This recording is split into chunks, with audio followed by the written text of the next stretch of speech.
کے اوپر کپڑے لپٹے ہوئے، وہ ہنسنے لگا دربار کہ تمہاری یہ تلوار جس میں دندانے پڑے ہوئے ہیں اور مٹھی کے اوپر تو نے اس میں چیتڑے لپیٹ رکھے ہیں، کیا یہ اس ڈھال کو کاٹ دے گی؟ یہاں تو بڑے بڑے پہلوان آئے اور ہار مان کر کے چلے گئے، یہ مسلمان مرعوب نہیں ہوا۔ اس نے کہا اچھا تو نے ابھی تلوار دیکھی ہے، وہ ہاتھ نہیں دیکھے جو اس تلوار کو چلاتے ہیں، اور فوراً اس نے اپنی اس تلوار سے وار کیا اور اس ڈھال کے دو ٹکڑے ہو گئے۔ یہ ہے وہ مسلمان جسے دنیا کی کوئی طاقت مرعوب نہیں کر سکتی۔ یہی وہ جماعت ہے۔ رستم نے ان کے لیے بڑے قالین بچھا رکھے تھے، گویا روب ڈالنا چاہتا تھا کہ یہ آنے والے مرعوب ہوں اور یہ دیکھ لیں میری طاقت کو، لیکن لکھا ہے تاریخوں میں یہ آنے والے اس طریقے سے چلے جا رہے تھے جیسا کہ انہیں یہ معلوم ہی نہیں کہ نیچے قالین بچھے ہوئے،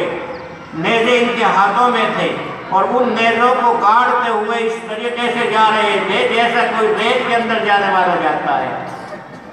یہ ہے وہ ایمان کی طاقت کہ دنیا کی کسی طاقت سے یہ جماعت مرعوب نہیں ہوئی۔ پھر سب سے بڑا امتحان آیا، جس وقت یہ لوگ پہنچے ہیں، یہ جماعت پہنچی ہے، تو رستم نے وہاں سونے کی کرسیاں ڈال رکھی تھی، آنے والے مہمانوں کو اس کے اوپر بٹھائے، یہ جانے والے بیٹھے، کچھ دیر کے بعد میں دیکھا کہ یہ تو سونے کی کرسی ہے، فوراً کھڑے ہو گئے اور کھڑے ہو کر کے رستم کے برابر تخت کے اوپر آ بیٹھے۔ رستم کہنے لگا تم بالکل نادان ہو، تمہیں آج تک کسی بڑے بادشاہ کے یہاں جانے کا اتفاق ہی نہیں ہوا، ہم نے تو تمہاری عزت کے لیے یہ سونے کی کرسیاں ڈالی تھی، کیا تمہیں یہ معلوم نہیں ہے کہ ہم اس وقت میں ایرانی فوج کے مالک ہیں، اور تمہیں یہ بھی سلیقہ نہیں آیا کہ آنے والے جو ہیں وہاں بیٹھا کرتے ہیں، میرے پاس بیٹھنے کی تمہیں ہمت جرأت کیسے ہو گئی؟ یہ جانے والے جو اللہ کے رسول کے اوپر ایمان لائے کہتے ہیں سن لے رستم، یہ جو ہے نا کرسیاں یہ تو نے سونے کی بنائی ہے، اور ہمارے نبی صلی اللہ علیہ وسلم جن کے اوپر ہمارا ایمان ہے انہوں نے مرد کو دنیا میں سونا استعمال کرنے سے منع کیا ہے، ہم سونے کے اوپر نہیں بیٹھ سکتے۔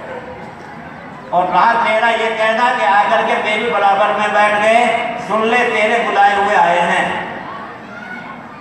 کیا تجھے یہ بھی سلیقہ نہیں کہ مہمان کی عزت کیا ہوا کرتی ہے؟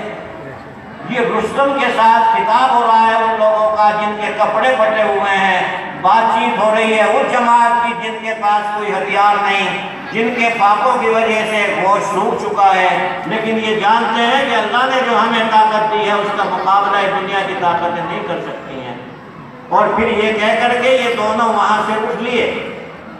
رستم کو غصہ آیا، اس نے کہا یہ دو آدمی جو جا رہے ہیں ان کے سروں کے اوپر مٹی کے ٹوکرے رکھو تاکہ ذلیل ہو کر کے یہاں نکلیں۔ یہ جس وقت ان کے سروں کے اوپر مٹی کے ٹوکرے رکھے گئے تو انہوں نے ایک دم نعرہ بولا اللہ اکبر، اور کہا آج سے ایران کی مٹی ہمارے تابع ہے،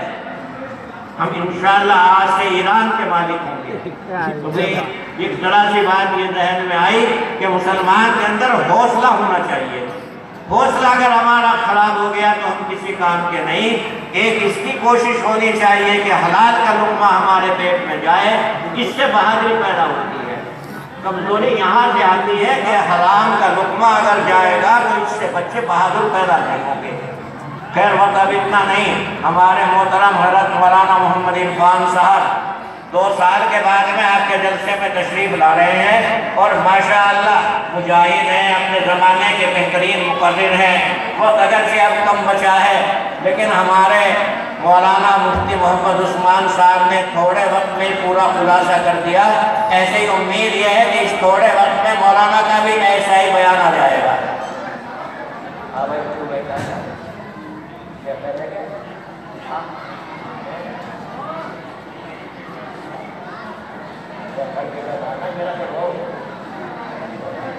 چلو جالیا اب حضرت تشریف لا رہے ہیں۔ ماشاءاللہ جس طریقے سے آپ نے ثبوت دیا ہے اطمینان کے ساتھ بیٹھنے کا، آنے والے کی عزت اور احترام کا، امید یہ ہے کہ آپ اسی طریقے سے اپنی اپنی جگہ پر بیٹھے رہیں گے۔